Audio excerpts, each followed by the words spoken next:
¿Les parece ir revisando algunas preguntas de nuestro público? Dice Vilma. Sí, justamente la primera pregunta se trataba de eso, Amaro.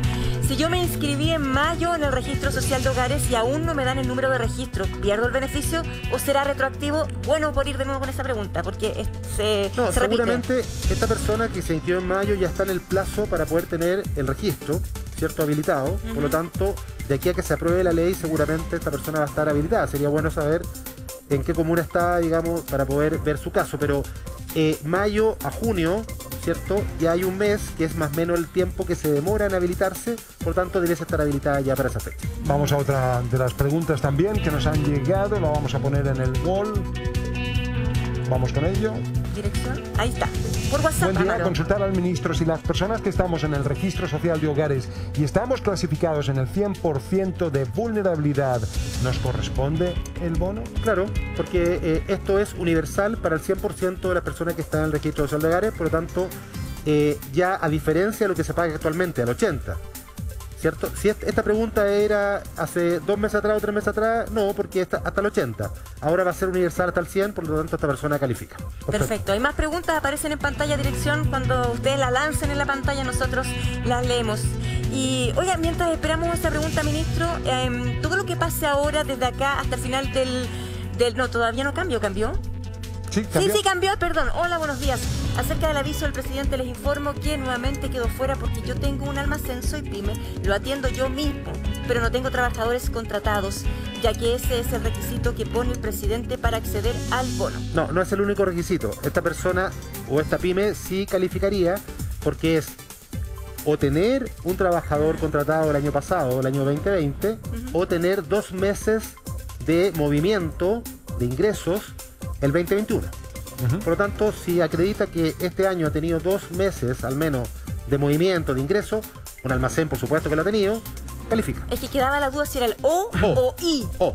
Es O. O sea, Es bien. O. Califica. Sí, Entonces. bueno, la oposición también señaló $1.000 millones, poco más es lo que finalmente el gobierno ha consagrado en aporte a la pyme, que es el gran motor de combustión del empleo. La oposición estaba hablando de $3.000 millones. Mezquinos, dice, fue el gobierno. Bueno, la lógica de un candidato es distinta a la lógica de gobernar. Perfecto. Ya, cuando se gobierna hay variables distintas. Cuando se gobierna uno no puede hacer propuestas, ¿cierto?, al aire. Uno tiene que tener la responsabilidad de llegar, así como cualquier familia, cualquier pyme tiene que llegar a fin de mes, tiene que tener sus costos más o menos controlados, un déficit controlado, deudas controladas. Bueno, el Estado y el gobierno tienen que hacer lo mismo. Por lo tanto, cuando se habla de mezquindad desde afuera, bueno, otra cosa que con guitarra, y cuando a lo mejor, ¿cierto?, esas personas tengan que gobernar, van a darse cuenta, pero para gobernar hay que ser responsable y eso estamos haciendo hoy día. Pero no todo hay que medirlo, o sí se está midiendo en clave electoral, porque usted dice que siendo gobierno es distinto, pero en la mismo Chile Vamos los ha criticado por las últimas decisiones que han tomado, que han afectado directamente al tema electoral y lo que pasó en la elección pasada. Entonces, todo lo que hagan desde gobierno va a repercutir en todas las elecciones que vengan desde acá en adelante. Ellos mismos han hablado de mezquindad. Sí, pero insisto, o sea, uno no puede poner en primer plano los resultados electorales para fijar una política pública. Una política pública tiene otros componentes distintos. Obviamente que siempre nos gustaría que la gente valorara las políticas públicas que el gobierno desarrolla y que eso tenga repercusión electoral. Debiese ser un efecto secundario, no el primero. Bueno, podríamos debatir este punto enormemente. No sé si es lo que más le interesa a los ciudadanos. ¿Sabes lo que pasa, Maro? Al final... Perdone, ministro, lo que pasa es que las políticas públicas han tenido también resultados electorales bastante desastrosos para la colectividad de la derecha. Pero sigamos con las preguntas. Sí. Sí, acá nos escribieron y dice: yo hice el registro social de hogares, me dijeron que se demoran 2 meses en hacerse efectivo. ¿Podré recibir este bono universal, ministro? Bueno, va a depender cuándo lo hizo. No pone la fecha, como la otra persona que decía que era en mayo. Pero si lo hizo hoy o hace pocos días, va a pasar un poco lo que decíamos al principio.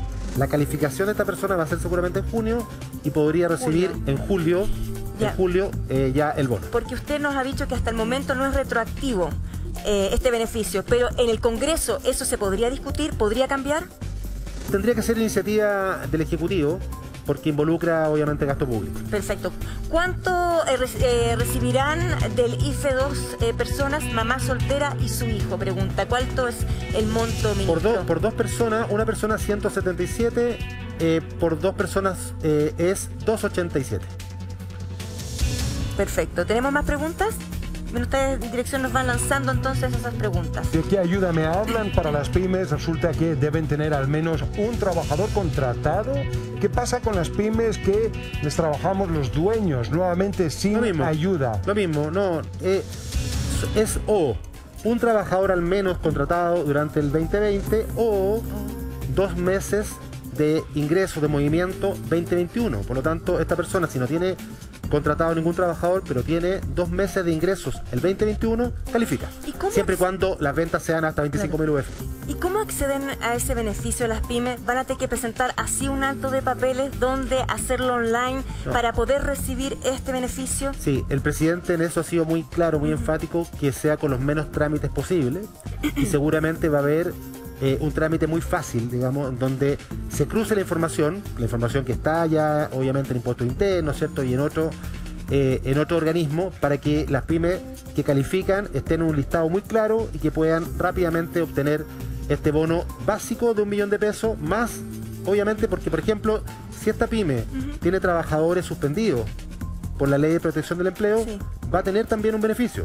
Si fuese mujer, otro beneficio, y también los IVAs hasta 2 millones de pesos como tope también con devolución. Por lo tanto, ojo con quienes nos están viendo, que no es un requisito tener un trabajador, es un trabajador 2020 o 2 movimientos. Priscila de Hogares dice: ministro, ¿cómo es posible que de un mes a otro cambien los registros social de hogares sin haber realizado modificaciones?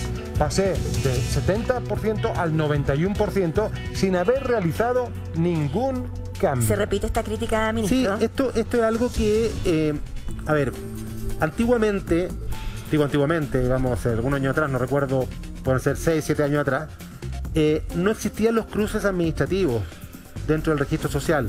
Bueno, en ese tiempo tampoco se llamaba registro social. Por lo tanto, lo que había ahí era que las personas tenían que ir actualizando su información.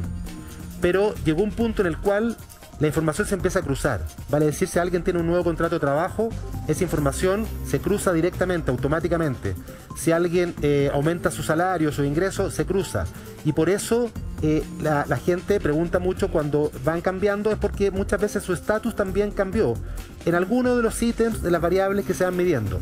Ahora, para efectos prácticos, hoy día con el IFE universal al 100%, esta persona sigue calificando. Va a ser beneficiaria. Está en el 91. O sea, Priscila va a ser beneficiaria. Va a ser beneficiada del IFE universal. Universal. Sí. Hay más preguntas, por favor, dirección, aprovechemos al ministro. Hola, buenos días.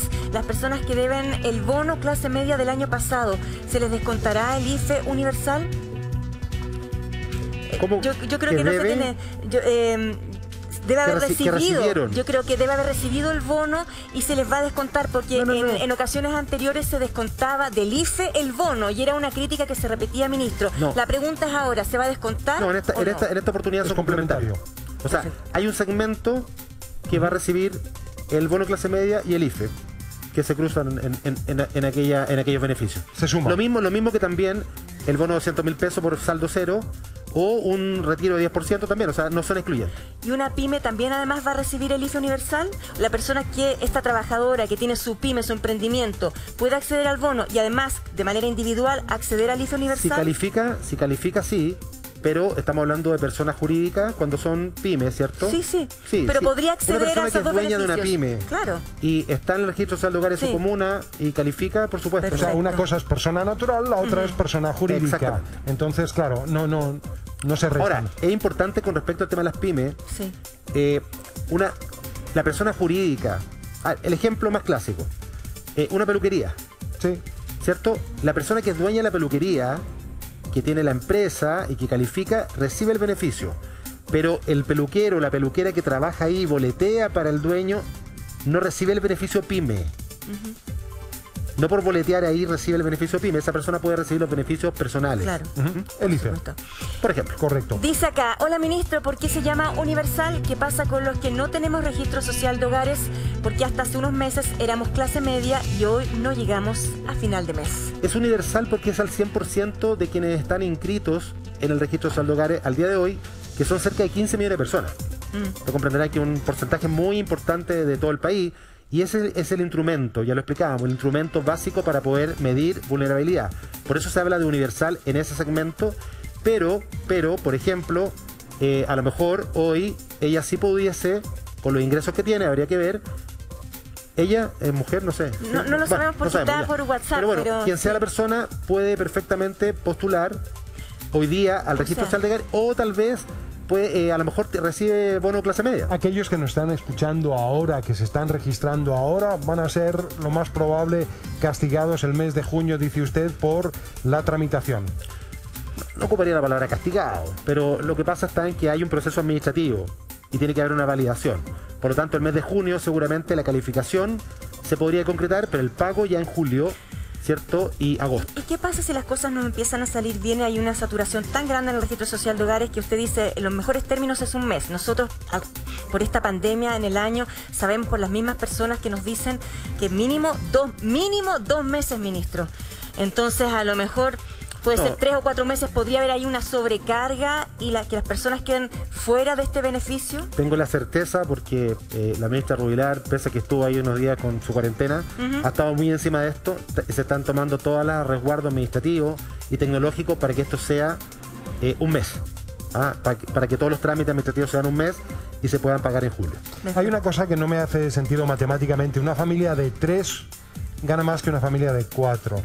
Aquí hay una pregunta, Maquis lo dice, porque el ingreso familiar 4 es menor, ¿no sería mejor pagar a cada uno 177.000 pesos si se gasta más familia con más integrantes? El concepto matemático, en definitiva, de que la gente no entiende. ¿Por qué efectivamente, a ver, una familia de 10 está recibiendo 900 y tantos mil? Cerca de 900.000 pesos. Una familia de 10, una familia de 4, 467.000 pesos y una persona 177.000 pesos. ¿Y la de 3? Sí. Pero, ¿por qué dicen que la de 3... Tú dices al hacer la división. El concepto engorroso justamente, ¿verdad? Que plantea esta pregunta de Maquis, de estos, ¿por qué no simplemente 177.000 pesos por integrante?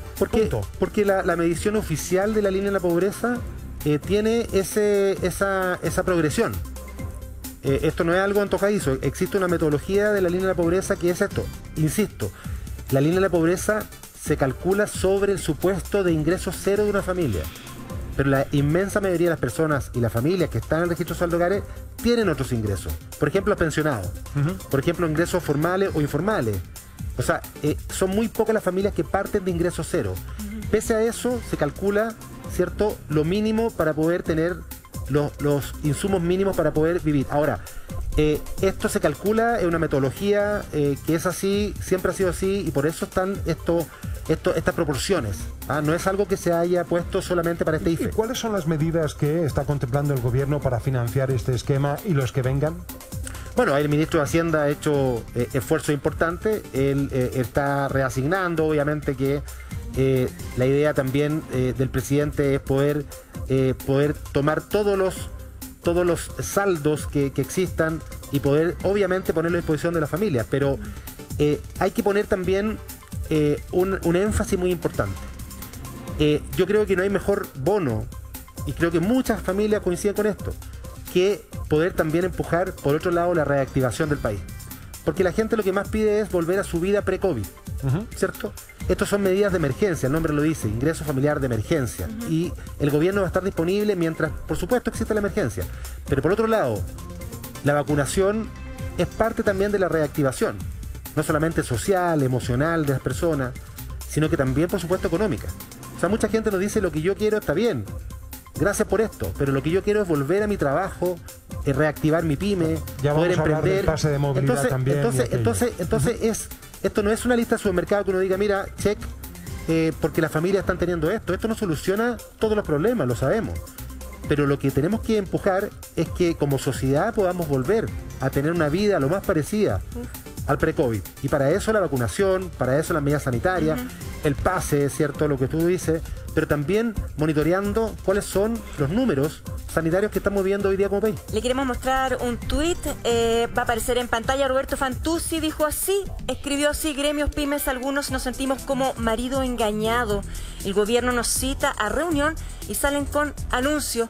No es bueno aparecer como aprobando medidas pymes sin previo pasar por la mesa pyme. Ya está bueno de políticas de la apariencia. Hasta ahora ha dado pésimo resultado. ¿Cómo responde? Bueno, Roberto, le mando un saludo, lo conozco hace muchos años, Roberto, y efectivamente él tiene una mirada que tiene que ver justamente con tal vez discutir esto más en profundidad, pero también le diría a Roberto que hay que salir rápidamente a poder apoyar. Lo que más nos piden las pymes es ojalá poder apoyar rápidamente. Pero, disculpe, yo entiendo por el mensaje que también las pymes piden ser escuchadas. Eso es lo que uno entiende. Sí, pero por ejemplo, todo el mundo habla de la reunión con la presidenta del Senado del 10 de abril, pero ese mismo día el presidente también se reunió con las pymes, también se reunió ese mismo día con la sociedad civil, con alcaldes, con universidades, o sea, se han escuchado. El problema es que el señor Roberto Fantuzzi no es candidato a nada y resulta que es la misma problemática que estábamos viendo también con Jasna Proboste.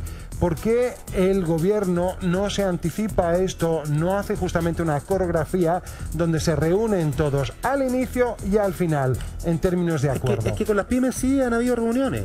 Yo voy a llamar después a Roberto, le voy a explicar a lo mejor lo que hemos hecho, pero más allá de eso creo que veamos el vaso medio lleno también. O sea, cuando estamos hablando de que todas las pymes hasta 25.000 UF de venta anual, que no es menor, que son más de 320.000, pueden optar a estos beneficios que acabo de escribir, creo que hay que saludar eso. ¿Ya? Ahora, sí, pero obviamente 1 millón de empleos de por medio que se han perdido y a 16 meses de la pandemia. Bueno, pero ustedes ven en cada discurso, en cada locución del presidente, siempre hay palabras para la reactivación económica, siempre.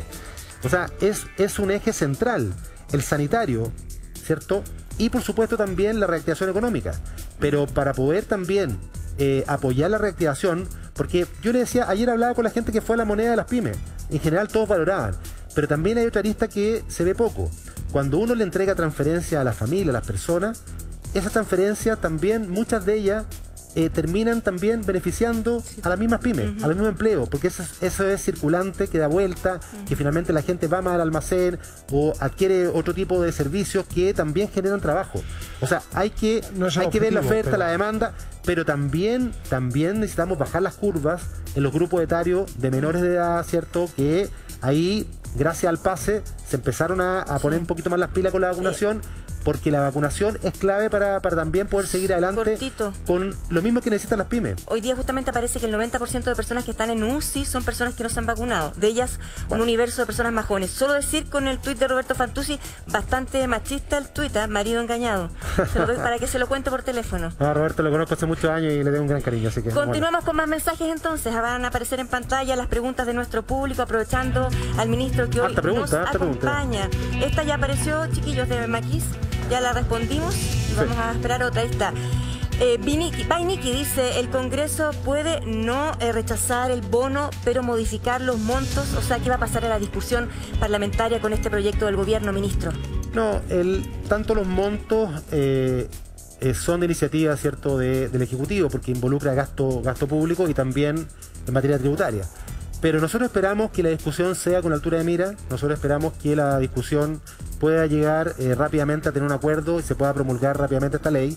Y si habrá que definir algunas diferencias, bueno, el gobierno siempre ha estado disponible al diálogo, pero al diálogo constructivo. No esto de decir que nuestra propuesta a los 5 minutos es un desastre. Yo creo que eso es un poquito exagerado y la misma gente yo creo que tampoco le da mucha esperanza cuando ve tanta pelea en esta índole. Yo creo que la gente lo que quiere ver cuando prende el televisor es que la política tiene que resolver los problemas de la gente. Yo sé que tienen otro PIB, yo sé que son otros países, que muchas veces, ¿verdad?, nos gusta compararnos con países que lo están haciendo peor, pero ¿Qué ocurre con las comunidades políticas en Nueva Zelanda, en Australia y en otras latitudes donde, por cierto, también hay oposición, pero hay bastante más agilidad a la hora de propuestas comunes para aliviar tanto a ciudadanos como también a las pymes? Pero Amaro, ya que saca el tema del exterior, cuando uno ve los reportes, y aquí hay mucho tecnicismo, no voy a entrar tanto en esto, pero cuando uno ve los reportes extranjeros con respecto al manejo de la pandemia en Chile, uno ve en general, cierto, que hay muy buena evaluación, tanto en el manejo sanitario como en el manejo también de transferencias económicas. Lo que pasa es que en Chile, además, en la misma contingencia, se da el tema, cierto, de el 10%, que efectivamente es difícil para un gobierno, es difícil para un Estado del tamaño de Chile, competir muchas veces con los montos que generan los retiros del 10%. Por lo tanto, pero los esfuerzos que ha hecho el Estado son tremendamente importantes. Ahora, bueno, eso más el retiro del 10%, estamos hablando de que en general 15 millones de personas, más las personas que todavía le quedan saldo y que lo van a retirar ahora su tercer retiro, estamos hablando de que son ayudas importantes porque no son excluyentes, se van sumando. Y nosotros esperamos prontamente que ojalá toda la gente pueda volver a sus actividades pre-COVID, y para eso estamos trabajando, porque no hay mejor bono que la reactivación y que las personas puedan hacer su vida. Insisto, no solamente por un lado económico, sino que también por un lado emocional. La gente necesita ya, ¿cierto? Porque todo, cuando nos dimos el abrazo del año nuevo, bueno, abrazo entre comillas, ¿ah? ¿Qué decíamos? No, si este año sí es. Y lamentablemente ya estamos a mediados del 2021 y todavía muy complicado. Entonces hay que poner también una cuota de realidad en esto. Realidad sanitaria, realidad económica, realidad emocional de la familia. Ministro, se repite mucho esta pregunta, por eso se la queremos formular. Hola, al llegar al último paso para actualizar mi información del registro social de hogares, me dice error. Llevo más de un mes intentándolo. Le digo, nuevamente insisto, esta pregunta se repite muchas veces, por eso la hemos sacado al aire, ministro. No, habría que ver el caso. Yo le voy a pedir aquí a la gente que me acompaña que tomemos nota del teléfono de la persona para contactar. No, que no sé por qué puede ser error. Pero pregunta, ¿qué pasa con las personas que no han podido finalizar este proceso? ¿Hay algún teléfono, hay algún lugar donde pedir, por favor, esa información, ese cruce de información y que se resuelva pronto esto? Sí, está la página web del Ministerio de Desarrollo Social y una vez que se apruebe esta ley, que se apruebe este proyecto, va a haber una página web específica para poder también ahí hacer todas las consultas y poder también, por supuesto, manifestar cuando hay errores de este tipo. Pero si me dan el teléfono a esta persona, la llamamos después del programa para... Vamos a tratar de encontrarlo. Son muchos los WhatsApp que recibimos, pero intentamos también generar una respuesta de parte de la autoridad para todos nuestros televidentes. Pero si me guardan este teléfono, la llamamos después del programa.